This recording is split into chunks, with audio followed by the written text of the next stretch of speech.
Mike Goldstein is back to continue his story about his time in Scientology. Where we left off last time, he was being pulled into ethics because of his successful Book One activity to get people in Scientology was being done outside of Scientology's auspices, and they did not like it.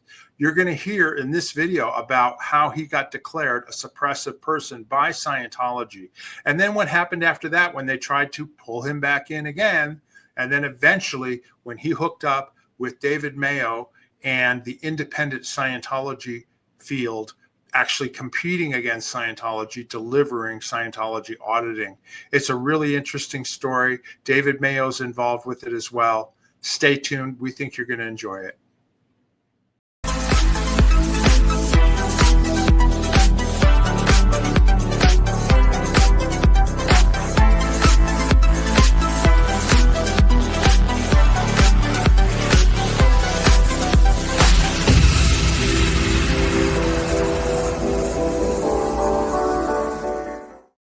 Hello, everybody. Welcome to our channel, Scientology Peeling the Onion. My name is Mark Fisher, and my co-host, Janice Gillum-Grady, she has been in Europe, in Scotland and Ireland, and now she's actually here in the United States on another trip. So I'm going to be flying solo on this video, but I'm going to welcome back a guest that we've already done several videos with, and he's very popular because he's got a lot of great stories to tell. And it's Mike Goldstein, who we've talked to before, about his days in the Sea Org on the flagship Apollo, and then in the Denver area, starting up the Denver organizations and the Book One auditing, seminars, and that type of thing. And so anyway, without further ado, I'm going to go ahead and bring on our guest, Mike Goldstein. Hey, Mike, how you doing? Good, Mark. How are you? I'm doing good, doing good. Yeah, it's been a little while, but you know we've had very good success with your shows. Everybody seems to be very interested in them. Good. Well, I'm glad to be back. Yeah. Is there anything you wanted to say before we get going on the next part of the series? Well, I watched the show with James Byrne, and I thought that might be interesting to mention. Once I saw it, it was like, oh my God! I had this recall that in one of the last podcasts that we did, one of the last shows we did, I had mentioned that. On Flag, when LRH was doing the weddings, having the Sadie Hawkins and all the people getting married, there was somebody I used to hang out with, and we go to the weddings together and drink beer and eat cake and that sort of thing. And but I couldn't remember who it was, and it was the same guy when I started the Denver org, and we needed all these materials for a Class 4 org. We needed to have books and tapes and everything. We didn't have any money yet. And he was on mission at pubs. And I just told him that I was on a special project with Diana. Or no, this is before that. This is Mary Sue had approved it. And so he said, well, I'll just send it to you on credit. And it was, and once I saw the podcast, I remember, oh my God, that was James Byrne. That's who it was. And I also remember that when Rebecca and I routed out of the Sea Org down in Florida, we had furniture and some other stuff in the room. And of course, nobody was going to help me bring the stuff down, but James did. You know, even though we were leaving, he helped me bring all the stuff down. So I just wanted to mention that I couldn't remember who it was until I saw that. And it's really too bad that I remember his name after he passed away. You know, well, that's what happens when we get older. Our memories aren't quite as good, but I'm glad you remembered it once you saw that it brushes up your memory. I was going to say we've gotten some more information since we did that video. James was 82 when he passed away, and he worked up until the day he died. Apparently, he had been tired. He visited some people who said that he was very tired, and then he went to bed one night and didn't wake up. Yeah. And some people said that, he had still been working around the LA PAC, the complex at the Big Blue, and that he, on his spare time, would take care of the rose bushes that were out there. And that was something that he enjoyed doing and stuff like that. But he was a good guy. Yes. Yeah, we got some good information. People will, appreciate the fact that we talked about him.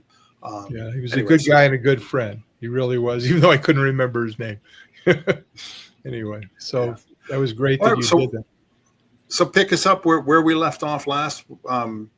was the whole mission holder, Right. the finance police and all that sort of Right. thing. But Yeah, it was all that, and then the end of the GO, and then right. and this was what I later on used to like to refer to as the new regime takeover, and it was just right after that happened, and everything. Then they started coming after everybody else in the field that was doing anything else, and I was invited down to Flag for an ethics handling along with a lot of other people, but it was on a the idea was what they had said was that I was handing out confidential materials to people in the field. That was the reason, which was of course silly. But anyway, and at that time, this was 1980. This was around 1982, 83. Yeah, exactly. Yeah. So I had a private number for Fran Broker, and I called her and said, told her what was going on, that I was being called down on this bogus charges, that I was handing out confidential materials, and she knew about it. And she said, well, you need to come back to the Sea Org and I can make the ethics cycle go away. And I said, no, I'm not going to do that. So she says, okay, there's nothing I can do for you. And then that was the last time I ever talked to Franny. And right. So I went down there, but I didn't want to go by myself. It was just too upset. So I decided I'm going to bring John Galusha with me. He was invisible to everybody for some reason, like I mentioned in another show. Nobody ever did ethics cycles on him or anything. So I just figured I'd just bring him back down for moral support. So we flew down to Clearwater, and when we got there, you could just see people were all harassed and running around, and there was a line outside of the near the swimming pool that went all the way from the ethics offices all the way around the cabanas and that sort of thing. And right. people were being routed on to keeping Scientology working courses, and it was kind of a real fiasco. So we stood out in line along with other people like Peter Gillum was there too at the time, I think. Anybody you're talking about Janice's father? Yeah, Janice's father. Right. And anybody that was doing anything other than working in the church, and anybody in the field doing field operations like the Kingsley Wimbush, people like that. And we were included with all that. I was just going to say that's John Galusha there in the back, and that's right. You in the foreground, back around that time period. Around that time. Yeah, that was that was just a little bit, maybe in the year before that. Okay. Yeah. So we were there, and of course I'm kind of freaking out a bit, and we're standing out in line for, I don't know, a couple of hours, and John's just reading a book, the whole time. Nothing fazed him. So I finally go in with this ethics. They had like 3 or 4 ethics officers. And I go in with this guy who's pretty nasty. And I basically told him, I wasn't handing out anything. Do you have anything that shows that I was? And of course they didn't. And he just said that, they were going to do, make sure that I was handled for whatever that meant. And I told him that I was on this special project with Diana. And he said, well, I've talked to the RTC and there's no record of you ever working with Diana. And that you must be lying and that sort of thing. And so at that point, he just kind of ended the interview and said, I want you to report back here tomorrow, and we'll pick it up from there, and I'll have more stuff for you to do and all that kind of stuff. So was this the International Finance Police? Don Larson and Wendell Reynolds? And no, not at all. That was something before. Those were the guys that went around and to the missions and that. These are just I know, but they were actually. I was in the RPF during this time period, so I don't have firsthand knowledge, but I know that DM had these different people going, these ethics officers going to handle people. So I don't know if that was under Don Larson and Wendell Reynolds, but that's fine if you don't know. I don't know. They just I don't know either. Yeah, there were like 3 ethics officers there in different offices that were just taking people one by one. And you didn't know them personally? I never met any of them. Right. Okay. Go ahead. Carry on. Okay. So, excuse me. They were just all pretty nasty, And anyway, so at that point, we leave, and who do I run into right by the pool? Diana. And she's out there, and she's looking really, harassed, And I cornered her. I said, Diana, I told her what happened. They have no record. They're saying that I never worked with you. Would you come in? She was just, no, I can't do anything. I'm sorry, Gold, that kind of a thing. And so I figured, okay, that's weird. And so we went up to the room, and I was pretty upset. And one of the things that John had been able to do during the past couple of years is when I would get upset about all this stuff with the church, and I wasn't getting any results. I wasn't being able to handle it with knots, with the solo knots or anything. And at that time, I wasn't able to get any more auditing. John would put me in a session doing something that he had started doing back in the early 50s, which was creative processing.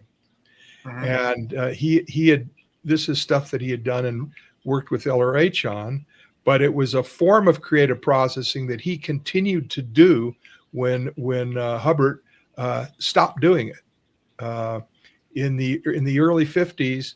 And basically, they were doing different forms of this, what was called creative processing, or positive gains processing was another name for it, or mock-up processing. And there were many different forms of this. And a lot of them were fairly evaluative, but John didn't really pay attention to much of that. His whole attention was on the use of it, working with people on what they wanted to take up. In other words, what they wanted to handle. And at the time when Hubbard said it just, this just beefs up the bank, and we're going to put this on a back burner, we're not going to use it now, John said, well, I'm not finding that in that case with what I'm doing, and I'm going to continue to do it. And Hubbard said, okay, which John continued to do this and work with it throughout his career, even while he was doing working with LRH in DC, and even when he supervised the briefing course, he continued to do this stuff on his own in his own practices, and kind of work with it. So in the year or two prior to this, when I would get really kind of messed up and upset and that sort of thing, he would take me in a session and do this stuff, and it would work, and it worked, and it was great.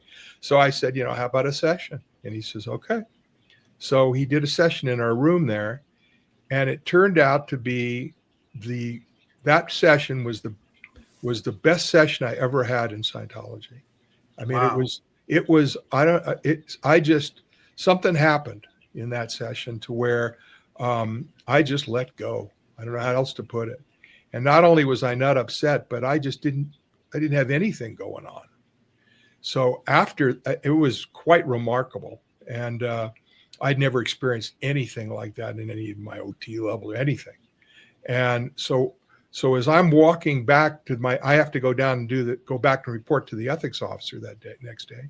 And I'm walking over, and I felt like I'm going through a battlefield, and all these people are dropping in it, and I'm just kind of walking through it. Doesn't have anything to do with me. Mm-hmm. And I get back to the ethics officer, I sit down, I'm not upset. And all of a sudden he's responding to me differently. He's not mean any. And all of a sudden he starts asking me about the book one, and I start telling him about it. And he's interested. He says, "Can you tell me more about it later?" And I go, "Sure." So he says, "Well, I don't know why you're down here. I don't see any reason for you to have an ethics cycle." He says, "I'm just going to recommend that the whole thing be dropped." And I went, well, "Okay," So, and I figured this is the way Galusha is all the time. Must be, because it's funny you mentioned this. Like he didn't use a meter, right? He audited. No. You. Yeah. No, I was just laying on the bed. Processing or whatever. Yeah, I think I was just laying on the bed next, and he was in the other bed, and we just, he just did the session, and that's how we used to do it. I just thought of like the scene in the original Star Wars movie where Obi-Wan Kenobi, they're walking through and he's telling the stormtroopers, ignore these people. And then the guy goes, ignore these people. And they just keep on walking. You know what I mean? Just sort of making things a race go away. It was incredible. I just stepped out of everything. Yeah. And it was quite a remarkable. And believe it or not, talk about one of the biggest robots I ever met was Heber Jentz. And even Heber was there and came to the room and wanted to know about book one and was interested. it was like, and I had no problem with anybody, and nobody had any problem with me, and just ended up going back to Denver, right? And I kind of maintained that state for a little while, until the church contacted me again. I think I came out of, but when the RTC found out that they let me go, I mean, they freaked out. The guy was busted, right? Whoever that ethics officer, I couldn't get a hold of him anymore. He was gone. Yeah. And at that point, the RTC says, well, we're canceling your ethics cycle at Flag, and you need to, we have lots and lots of knowledge reports on you, and you need to come out to the PAC area, to LA, for another ethics cycle. And at this point, I'm going, no way. I'm not going through this crap again, And so I decided, I basically told that ethics officer from the RTC that called me, and that may have been one of the guys you were talking about, the guy that called me from LA. And I told him, I said, I'm going to write an orders query on this whole thing, because, this is all bogus, just like the other one. The last one I put up with, this one I won't. So I'm going to write an orders query and I'll send it up to you within the week. Okay. And I said, I'll put together all these material. I mean, because it was, first of all, just according to policy, illegal.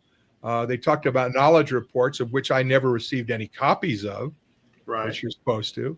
And then also, if you're being called out for an ethics handling, what ethics handling am I being ComEv'd? Is it a board of whatever that was? I forgot. Board of review or whatever. Yeah, or something. I forget the name. But they got to tell you what it is. What's the cycle? None of that was done. And then plus I put together all the materials about Diane and me and everything. And I sent that.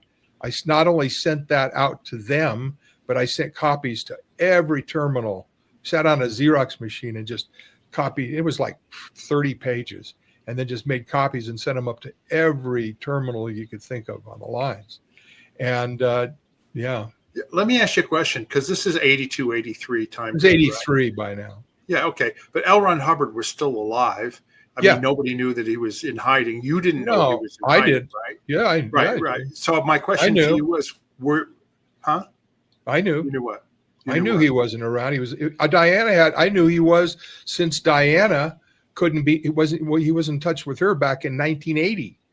Okay, that's fine. My question was going to be, did you have the confidence at that time that he still was around, that if you had to, you could go to him?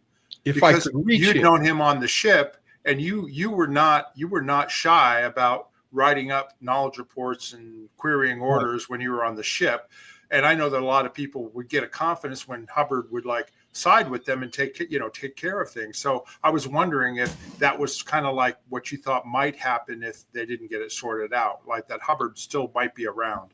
From what I had, could figure out at the time, was that not he was still around, but that he was something wrong with him. He was sick or something, because of things Diane had told me, and because of what had happened, I couldn't get a hold of him. I couldn't get any, and with some of the things that were going on within the church, like the mission holders convention, I couldn't imagine that he would be involved. That there had to be something going on. I knew that Miss Cabbage and Pat and Annie had been with him, and that they were the ones with the power. And so I knew that things were coming down from them, and I didn't know what shape he was in. I just was trying to think out loud about that time. Yeah. Because he was still around. He was still around, but it was like he was somewhere, nobody knew where he was. From what I knew, that he had, for a time, he was at this place. When I was down at Flag, as Sea Org chief, he was at a special unit. It was called SU, and that was where he had taken a bunch of it was La Quinta. It was in La Quinta. That's where he was started to make his movies, and Mayo was there. Right. But then he backed off from there, and he went somewhere else. Yeah. And which we've covered on our channel. Right. And I knew that. And I knew that he was no longer at SU, but he was somewhere else. And he was, and messages were going to SU from him through Pat and Annie and David. Right. And they had all been messengers that were with him at the time that he went off to this other place. So, and so who knows what was actually coming from him and what was coming from them. But a lot of it, it was pretty crazy. So I didn't know if he'd gone that crazy or just sick and they had taken over. Okay, so you had mentioned you'd sent these things up to the RTC and the different. I sent it to them, yeah. Right, and then I sent copies to other I don't remember who, but I mean it was a whole bunch of different people that I sent it to, just to see, try to get it to someone, that would see it, and then I just waited, right, to see if I'd get a response back, and finally I get a call from the Denver org, from the ethics officer over at the Denver org. And she says that we have a telex from you from FOLO or the RTC or whatever. We have a telex out here and you need to come over. Well, read it to me. No, you need to come pick it up. Okay.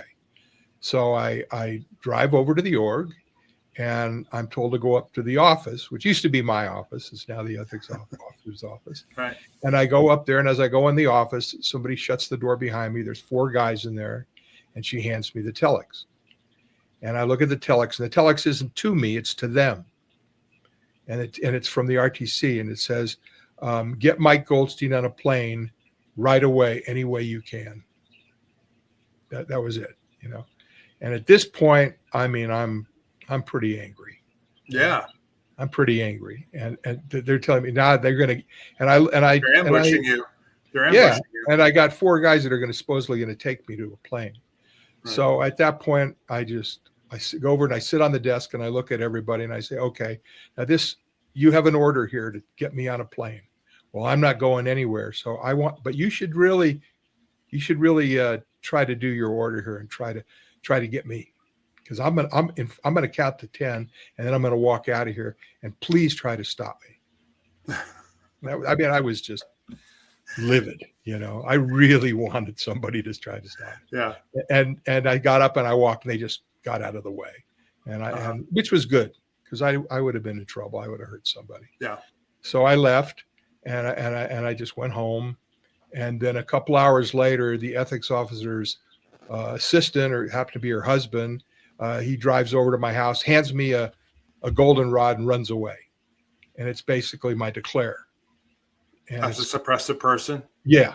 And it's all full of lies, all these horrible things, And then I go down to our office where we were doing the book 1. And it's a regular office building. And the door is plastered with these things, scotch taped up there. Wow. All these goldenrods. And so now I'm declared, right? It's funny. They must have had those already ready when you came to see them with the telex. Do you know what I mean? Because if that just happened shortly thereafter. I don't remember how long it was, but it wasn't too, I don't remember. Okay. I was going to say, but somehow they got told, yeah, you're going to be declared. And yeah. Declare them. Yeah. Right. If this happens, do this. Yeah. Something like this. Because I mean, the way I had queried it, I don't think they thought I was going to come anyway, even if they tried to get me on a plane. And so what did you do? What did you do at that point? At that point, I just figured, okay, that's it. When I went and I had to close the office because everything we were doing, I was making money. Everything was through the book 1 and a delivery. So I couldn't pay that rent anymore. So fortunately I was on a month to month. So I took all the stuff out and had it brought over to my house. And so I had my basement was not finished. So I had all the furniture from the office and the desks all together down in my basement. And I brought the file cabinet with all of the lessons and all the student stuff over to John's house. And then I took all the other stuff to mine. And so that we could continue to deliver to the people that were on the course, but we weren't going to be selling anymore. That was good. Let me ask you this. What was, do you remember what the reaction was to the people who were actually doing services with you? And you know what I mean? And thought, yes. What was their reaction? Well, and then what was your deep down reaction? Were you angry? Were you upset? Oh, what was it like? I was angry. And on another point, it was kind of like a relief, but what happened is, and I just went and I started another business right away to start making some money and pay bills. Right. So I put my attention on that and set it up so that I could deliver to everybody else. But what had happened is I started getting calls from all the Scientologists in the area, because everybody was ordered to disconnect from me, of course. Right. But no, but people in the missions, the public, they wouldn't do it. So Right. all of a sudden, I'm invited to more parties than I had been ever. I'm invited to parties. People are calling me. I even got a call one night from Diana. I'm sitting in the basement and I get this call. I had all my phones set up there, and I get a call from her. It was pretty hard to understand her. She was kind of out of it, but it was like late, like 12 at night or something. And she called me and was talking to me about some other, I don't even remember what it was. It didn't make much sense, but she was upset about something. I don't know. But you made the decision. Well, we're going to just carry on our own then at that point, right? In other words, they declared you, but you need to make money, and you're doing this successfully. So you said, "Oh, I'll just do my own." Yeah. So I started. I mean, I still was delivering to all the students, anybody that sent lessons in, and I'd send them over to John, and then John, he would grade them and send them from there. So we set up that so we could deliver, and then I had to do something to start making income because I wasn't selling any new courses. Right. These were the Book One seminars that we're talking about. No, not seminars. These are the the Book One correspondence course. The correspondence course. Sorry. Yeah. Yeah. So all of the lessons that the students set in, we continued to deliver to those people that were on the course. And as far as income, I had to go, get a job.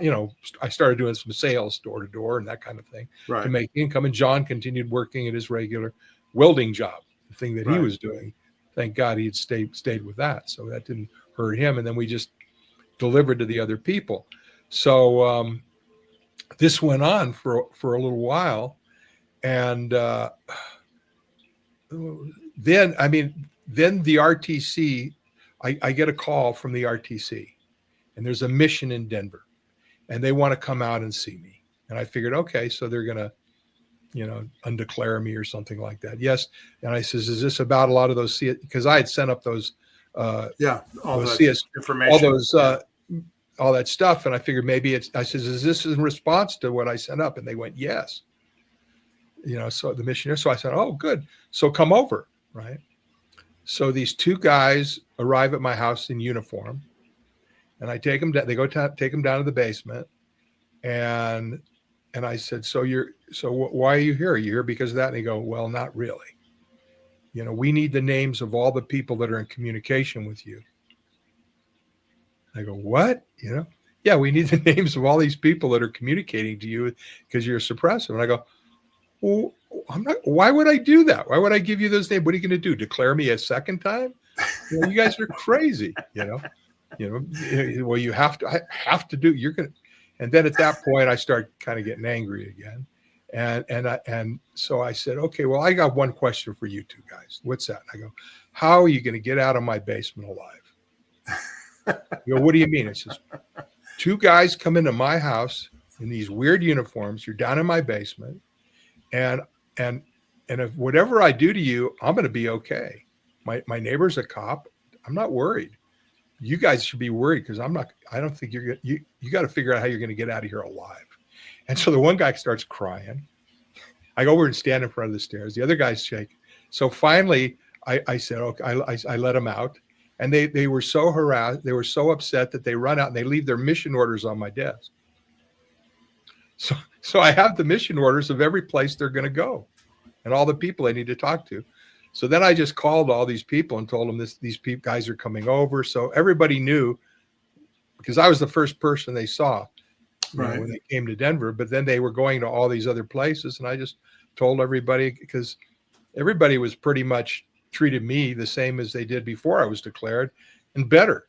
So, pretty well their mission was ruined. And so there was a big party they had for me at one of our old auditors' houses.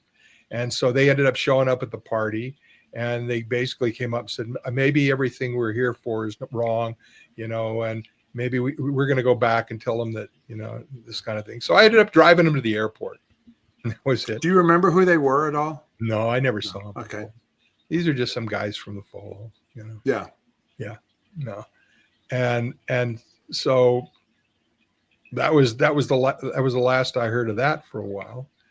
And this went on for a little bit of time, and then another mission showed up, which was really interesting. And these were two guys that I knew from the ship. I can't remember who it was. One of them had worked, I think, in audio visio on the ship or something. And but these are guys that were on the ship, and I'm thinking, and they were not down at the base, So I figured they had to come from special unit, And so they arrived there. They asked me to come in and talk to them, and it was kind of good to see him again. I hadn't seen him since I've been on the ship, and I said, and they told me that they were on a mission here because LRH had a special. They were on a mission to boom the Denver area, to make this the big, into some 10 times it or something. And they were here because LRH had a special place in his heart for the Colorado area, because he wrote Battlefield Earth and all that crap. And I knew that was a bunch of crap. And I'm trying to think out, what are these guys doing here? And they basically said, we'd like you to come back, and we'd like you to, LRH would like you, like you to come in and help us and run Div 6 and come in and do the Div 6 in the org. And we're here to, and we've already canceled your declare order and that sort of thing. And everything's okay, but you need to come in and do this to help us on this mission. And I told him, I said, look, I didn't blow him off completely on that. I said, before I do that, I want a committee of evidence, because you wrote this declare order with all these not you, but the RTC wrote this declare with all these lies. And so I want, and then you just cancel it. I want a ComEv to bring all the truth out. And I want it all out to explain what had happened, and that none of that stuff's true, and that it was all made up. And so I want to be ComEv, but here in Denver, right? And will you come in after that? We'll see. So that's basically get your reputation back. Because they basically had sent a bunch of falsehoods to everyone. Right. Anyway, go ahead. So they sent up to they telexed up to the RTC, and the RTC says, okay, we're going to write up and you can get people there to do it. So at that point, I'm thinking, why are these guys even here? What are these two guys doing here on a garrison mission from SU to Denver, right? And then it dawned on me that, and especially since, I knew Pat was doing a lot of the work, at that point, Pat Broker. And I figured it was the same kind of thing as LRH had done in Boston with all those execs from the postulate check era. Right. When he gave them I'm gonna give you one chance. You go to Boston and you 10 times it or whatever, and you turn it in, but you can have no auditing or training until you've, boomed the Boston org. And that it was the same kind of a thing. And and Pat at the time was assigned to as I mentioned before in another podcast with you, that he was supposed to be the org officer under Franny, who was a Commodore staff finance, and he didn't want to work under here, and he wanted to go work with all the big guys like Alex Sabursky and Kerry Gleason and Kerry Gleason and Alex, right? So he wanted to go, and he ended up getting approved to go be the FBO at the Boston org, banking officer, right. And so I knew that he was behind. I just had a feeling this, and so when I went back into the org I told the guys, I said, "You're not here because that you're," and I told them, "I think that you're here the same way." And they both looked at me, and they just said, and they excused themselves. They went out in the hall. They come back in all flustered. They said, "Please don't tell anybody about this." Because that's so. I was just going to say, I don't know exactly what year this is, but to me, from being on the management side of things, and at that point I was working for Miscavige, right? But dealing with Golden Era Productions, but because I'd been, in AVC as the evaluation person who approved evaluations and things like that. I guarantee you the stats had crashed in Denver, and an evaluation had been done and shown that, the previous successful time period in Denver was when Mike Goldstein was running the Denver org.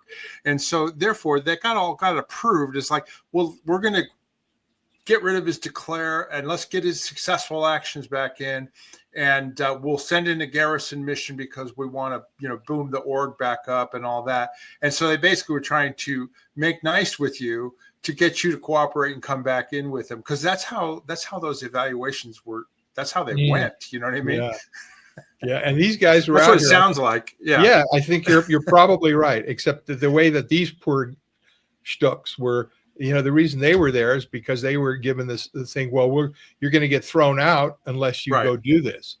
Right. That this is your last thing. The same way they did, and anybody that was not with Miscavige and those guys and Broker, they were probably, and there were a lot of these people that were from the old ship that were at SU that didn't go along with it. So now this is their only chance to get back in. You're absolutely right. I'm just thinking about this because like they probably were offloaded from the secret base at Gilman Hot Springs. They worked up there with Hubbard and all that. Right. They got offloaded and they got told, okay, we're sending you out to a class 4 organization and you need to boom it. You're going to be on garrison mission. That's probably what happened. Well, because I that's what I thought. And when I mentioned it to them, they confirmed it. They just made me promise I wouldn't tell anybody.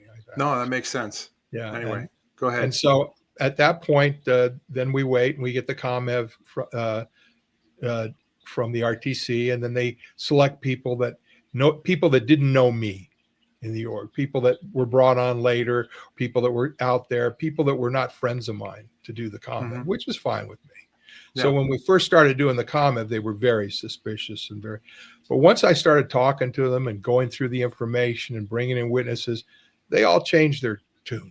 They could see that this was all bogus, and so this went on for a little while, and then basically they came up with their findings, which were all very good, and basically in my favor. And they said, now we're, this is great. We're really, glad that we were able to do this, and we're sending all the findings up to the RTC, So they send all this stuff up to the RTC at that point, and then it's just waiting for them to come back with their recommendations, right? Mm-hmm. So then that comes down from the RTC, and it's all, and I'm reading through it, and it's all their findings. Everything's fine, and then I get to the recommendations, and usually the recommendations it should match the findings, right? Right. Like right. If this was bogus, you should do this, but it wasn't like that. The findings were completely non sequitur. They didn't have anything to do. The recommendations. Their recommendations were that I go work in the org Div 6. I give them our book 1 course and deliver it, and I help them get the org, all this kind of stuff. That was their recommendation. That was their intention. That was their intention the whole time, right? So and basically these two guys who I can't remember, but anyway, they had totally bought into all this crap, and they were all talking about how happy they were that the missions were now mini orgs and they'd gotten rid of all those dilettantes and all that kind of stuff. And I'm thinking, this is it, And so at that point, I just kind of left, and I wasn't sure. There's no way I was going to do that, right? So there was a guy in Denver by the name of Steve Muro. He was a public guy, and he had come out here when I was doing the book 1. He was from LA, and he was doing this first dynamic ethics program of his. And he was like doing it outside, kind of like a Kingsley Wimbush or something. From the field, he was doing this program, and it was good. And he had a lot of and at the time, people were, a lot of the Scientologists in the area were on this thing and doing well. And he was in touch with the org and, that sort of thing. But of course, he got taken off of all that. And he had gone out. He called me up and he asked me to come over and talk to him. because I knew him when I was doing the book one, and so I went over and he told me, look, I got to tell you something. David Mayo is in Santa Barbara, and he's delivering everything out there. He's set up and he's doing this. And I went out and I did auditing with him, and I just wanted to tell you it was really good, and it was as good, all this kind of stuff. So I said, okay, that sounds good to me. So I called David, because David and I were good friends on the ship. And he had, we were friends, and also, Rebecca was the qualsec when he was the CS, and I was the FBO. So we got along quite well. And for some reason, David was always telling me stuff. Every time I'd see him in the bathroom, he'd be telling me stuff about people. I don't want to hear this, David. Why are you? I had that experience with him as well. When he would tell me, he'd be sitting at a urinal, he'd be telling me stuff about cases. I go, well, yeah, he would tell me about other executives that were at the base that were having trouble. Anyway, yeah, and I'm going, you should be telling him. But anyway, that's funny that he did that with you too. Anyways, but I call him up, and he told me his experience that when he got removed, and they had him running around a pole, and finally his thing was, to hell with this. And this is what I've been doing since the early 60s. And the hell with them. And I'm going to just deliver. So he set out, and he got some of the other auditors from Flag, like Ken Urquhart was one there.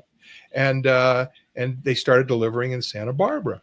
So Advanced Stability Center. Advanced Stability Center. This is the first. Yeah. So I said, I'm going to come out there. I'm going to come out and see you. Because I also thought, this is my chance also maybe to continue doing the book one with him, if he's going to be setting up his old thing. So I went out to Santa Barbara, and actually Ken audited me. Ken and I didn't get along. Yeah, we didn't get along. I told you before, we had our differences on the ship, but once I got there, and he was just auditing, and he was great. It was great. And so I did auditing with Ken. And then I sat down with David afterwards and told him what I wanted to do. And he wasn't interested in that, because he was just interested in delivering to the people coming from the church. Right. He was just busy with that. That was his main thing. Yeah. And of course, the church is going out of their minds, because they're losing millions to him. He didn't make millions. Yeah, at that point, they were public enemy number one. Oh, he had to be. Squirrel group. If you were out delivering Scientology outside of the church, you were a squirrel. And basically, they had to shut him down, because all these public and people left to get their new aerodynamics for OTs cheaper and more directly with David Mayo than they were at the organization, and the L's and everything else. They were getting all their stuff for I remember he was charging like a couple $100 an hour or something. No, I don't know, 150. It was charging much cheaper. Much cheaper. Yeah. Plus, without the heavy ethics, without the high presses. Plus, these public had been being delivered by David just months before. So it's the same guy. They're not buying into this stuff that this guy's a squirrel. He was like the top technical person just months ago, and now he's no good anymore. Exactly. So the church, they don't know what to do. To him, they're just, like I said, they're losing millions that they could be regging off these people. Like David didn't make it, but they would have made it. So he's the big enemy, all this sort of stuff all of a sudden. And he's not interested, but I figured, that's fine, okay, So I go back to Denver, and I called into the org finally to give him my decision. Am I going to come in and start the Div 6? And I go talk to these two missionaries, and I said, no, I'm not going to do that. In fact, I just got back from LA, and I just got our Santa Barbara, and I did stuff with David, and it was great. And I did, I told him, these guys' eyes about pop out of their heads. They're just, you shouldn't have done that. And I go, oh yeah. So you crossed a line that could not be uncrossed. This is this is, you cannot do this. This is horrible. This is, and I basically said, I care less what you think, and I was gonna say, I had a realization when you're telling this whole story about how, they declared you a suppressive person, and then, then they decide, we'll try and bring you back and do the Div 6, because actually what he was doing was successful, right? And it's just a pattern that I recall from my time in the Sea organization, which is that people, just like you said, mentioned like the postulate checks in Boston, Kerry Gleason, Alex Saversky, and all that, they could be huge crimes to Hubbard and Scientology, right? But they would be sent to go do something to basically make amends or to, get back in good graces. And then they would be put in senior positions later on. It was almost like this person is a big suppressive person and this and that, da, da, da, da. Meanwhile, then they go out and they do something and they're like, oh, yeah, no, we're going to forget about all of that. But when the person crosses the red line of either going to delivering Scientology outside of Scientology, which is called a squirrel group, or speaking out to the media or against Scientology, that's a line that once that's crossed, they won't ever bring it back. You know what I mean? Yeah. Well, I forgot about one thing before I went back in there. Oh yeah. Go ahead. When I got back to Denver, I had called this guy Steve Muro, and he was like a big field guy now. A lot of the public were going and seeing him, and since he'd been thrown out too at the time. And I called him. I said, thanks. I did go out because he was a good friend of mine actually at the time when he was here. And so I told him I went out and saw David. This was great. And he says, well, listen, I'm having a big meeting at my house, having a bunch of field. Would you come over and talk, to the group? Because he just got, and I go, sure. So I went over, and a lot of these Scientologists knew me from Denver and all that sort of thing. And I got up in front of him. I told him, because they wanted to hear what I thought of this whole thing about David. And I told him what happened with the church. I told him what was going on. I told him the comment. I told him that I'm going to probably be thrown out again and declared again, that I just got back and it was great. And if you want your bridge and you want it, without the high prices and without the heavy ethics, you should go see him. So all of a sudden, all these guys start getting really upset with me. I go, why are you? And he says, well, why do we have to go out in LA? Why don't you set it up here? Why don't you set up a group here in Denver so we can have it here? And it hadn't even occurred to me, but I thought, well, maybe I could, because then I could do everything the way I want to do it. I could work with new pub. I could do the whole bit, and I mean, I knew people that I could bring in that were top tech people that I think so I said, let me think about it. I might do that. Right. So then I went over to the org and then I told them, so I didn't tell them this until right at the end. And I said, and I'm considering maybe I'm going to set something up here. And that really freaked them out. Right. So it had to be within 48 hours. There's an RTC mission in Denver to see me. Right. They sent another mission came out. So they were at a motel near the org. So I went over there to see these guys. There were like 3 or 4 missionaries. We go into the room and they're basically, and I basically told them, I said, look, you get me a meeting with Pat Broker and sit down and we can change, do something maybe, but unless I hear back, I'm going to proceed, and they didn't even know who Pat was. And I thought these would be maybe these were like, their missionaries that they sent to me were people who had been in the Sea Org less than a year. Right. These were just brand new people that didn't know anything. Right. And they sat there. There was like 4 of them in a room. We were in the room for 7 hours because I was, and to me, it was kind of fun because these guys didn't know anything. And as I told, when they would say something from their, I would just correct them and I give them dates and names. And these guys are getting really upset. Meanwhile, I know the feeling because so they send somebody to handle you who has no history or experience. It's a waste of time. Anyway, and these guys, some of them are just crumbling, and so I'm kind of getting into it, but of course Rebecca, she's freaking out, and because she hadn't heard from me, she thought, oh my God, I went over there, what have they done, So anyway, I told him, I said, you get this guy to call me within or I'm going to start and I'm going to do it here. I'm going to do what Mayo does even bigger, and so I didn't hear from them. Right. And so I decided, that's what we're going to do.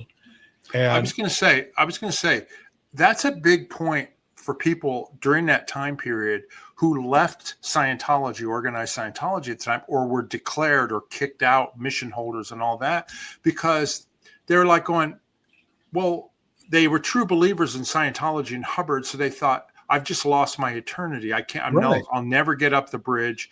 I'll never become an operating thetan. I'll never get up the OT levels. That was a control point that Scientology had over these people, and they would use it to entice them to come back. Right.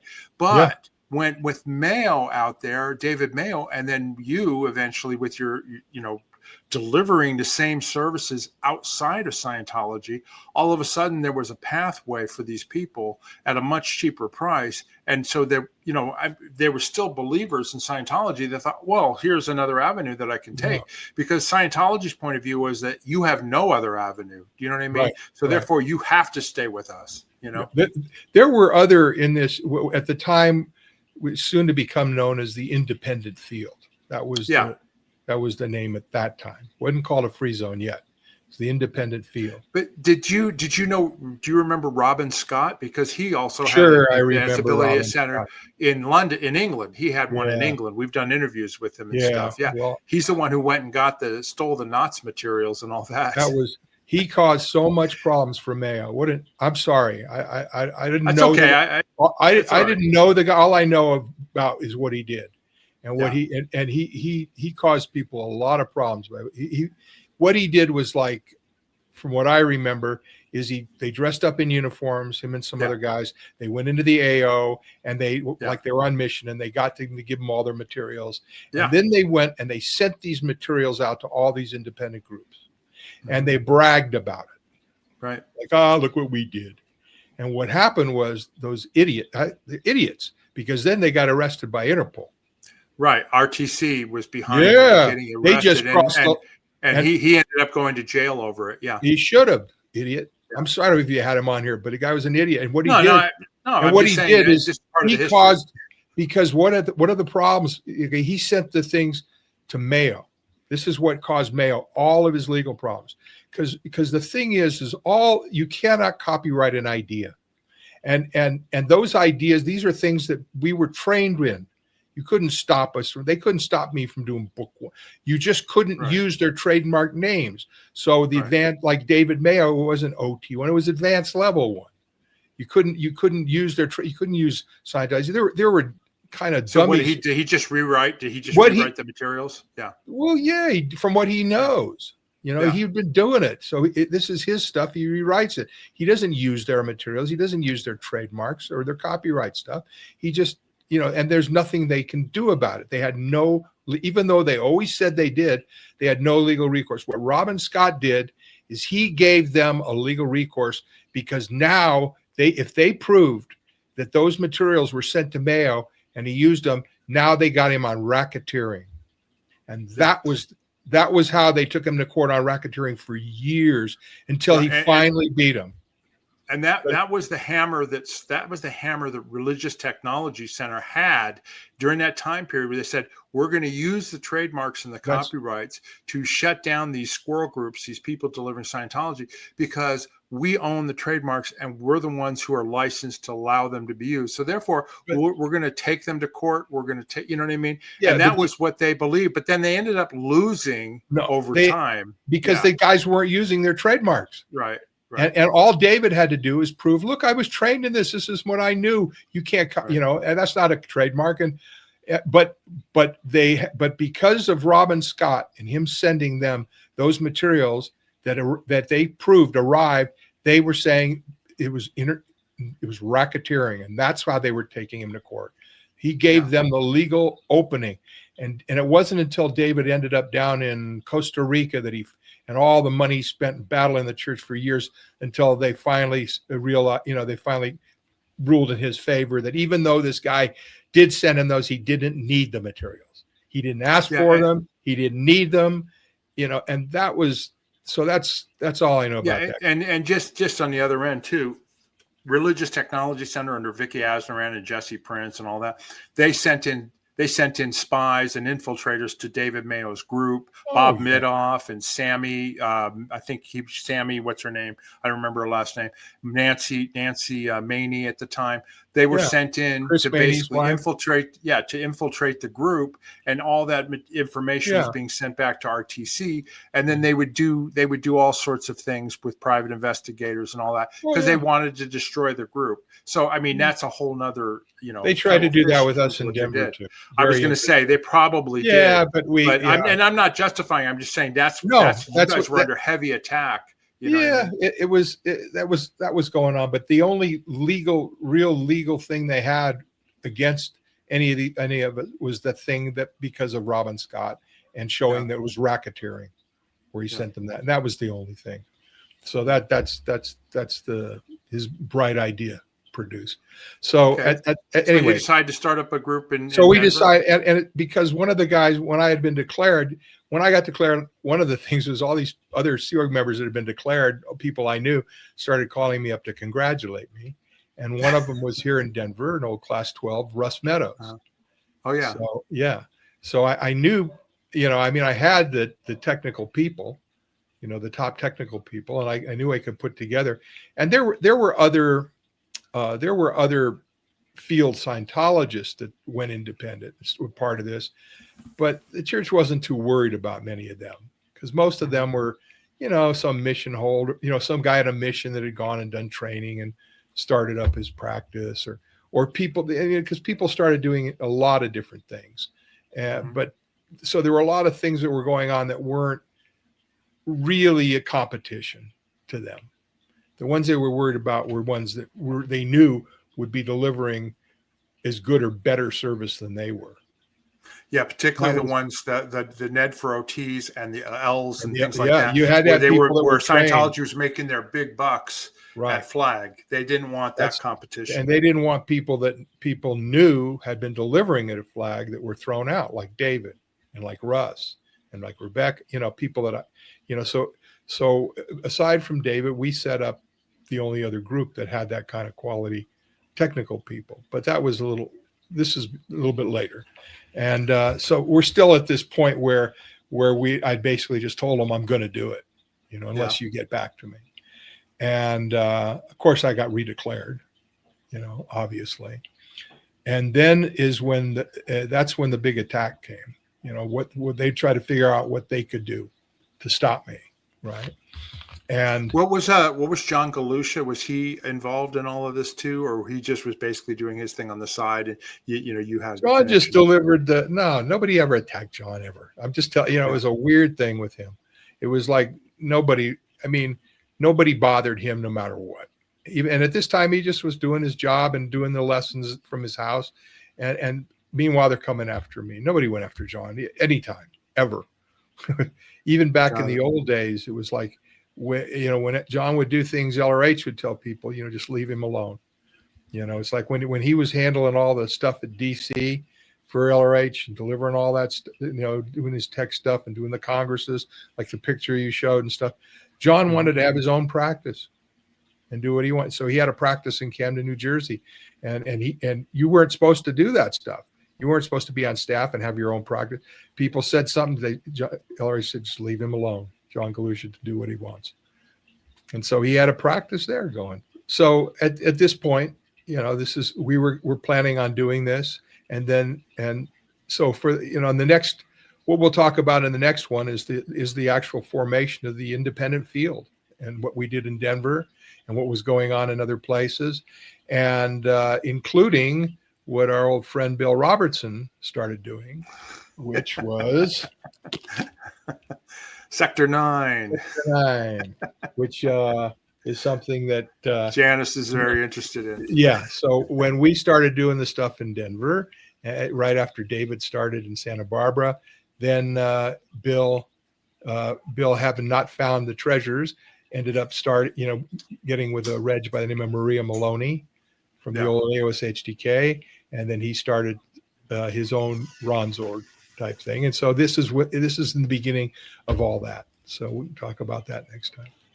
Well, that's great. This has been a great episode already. I mean, John, your story is actually really fascinating. I don't even know. I haven't known this later history. So to me, as it unfolds, it's just very, very interesting. I think our viewers are finding it interesting as well.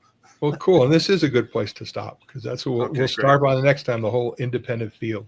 How's that? Okay, that sounds great. Before we stop, I have to mention, even though Janice isn't here, her complete liquid multivitamins from Outback Natural. They're a fantastic way to take your daily vitamins. They're in liquid form. They're peach flavored. You refrigerate it after opening. All you do is shake it up, put it in 2 teaspoons, I think it is, or I use a little shot glass, drink it down, and you've taken your vitamins for the day, and it's got all the vitamins that you need, and it's the easiest way to do it. And anyway, it's available right down below in our merchandise shop. As a matter of fact, we want to thank several of our listeners, or several of our viewers and listeners have actually ordered the complete multivitamins. And Janice would like to know if you have anything you'd like to say about it, please send us emails or go in the comments and that type of thing, because she's promoting it all over. You can get it from our merchandise site, like I mentioned below. She also has it available on Amazon. And we ship it in the United States. This is for in the United States. So just wanted to mention that. And then, of course, the other product she's got is her magnesium complex, which also is available in our merchandise store. If you need magnesium, this is a really good product too. So I'm sure she would appreciate it. And anyway, I wanted to put that word in for Janice since she's not here right now. Okay, great. Well, anyway, I just wanted to mention, if you haven't already, please subscribe to our channel, hit that like button and hit the notification button. We appreciate it. It helps us get out the word to everybody. We're getting more and more subscribers, and people seem to be watching our videos. And, we just appreciate the subscriptions and people watching. The other thing I wanted to mention is, if you have any questions or comments, go right down below. And please, we read them all and we will respond. I know Mike reads them too. So if you've got questions or comments, please go down below on that. If you'd like to support our channel, there's a link in the video description. Buy me a coffee. Just click on it. It's a way to send support to our show. And the money that we get from that just basically pays the bills to keep the show on. So anyway, we appreciate any support from people who buy us coffee and that type of thing. Anyway, that's the show for today. Mike, have you got anything else you wanted to say before we end off? And then we'll have you back here again shortly. All right. No, thank you. Thanks for having me on again. And I look forward to the next show. Okay, that sounds great. Until next time, everybody. Bye-bye.